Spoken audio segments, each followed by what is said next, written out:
Ayon sa mga nagpapatakbo ng tren, ang katigasan ng ulo ng mga pasahero mismo ang siyang nagiging sanhi ng mga aksidenteng tulad ng nangyari kay Pablo Demetrio. Alam ng peligroso ay pilit pa rin nakikipagsiksikan sa estribo at maski sa bubong pa ng tren. May ticket ba kayong lahat? Meron. May ticket kami. Kaso nga lang, gusto namin makita yung view. At saka mahangin dito. Tsaka puno na sa loob eh. Mausok. Masikip.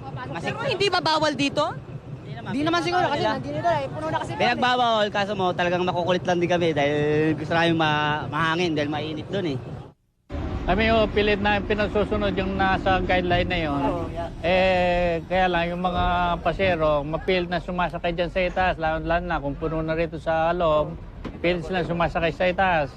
Kahit anong pagbabawal namin, nagagalit sila. Lahat ba kayo may ticket? Wala po. Ako po wala. Wala rin kami. Di ba hindi bawal yun? Bawal kaso umiiwas lang kami din. Wala kang pambayad eh.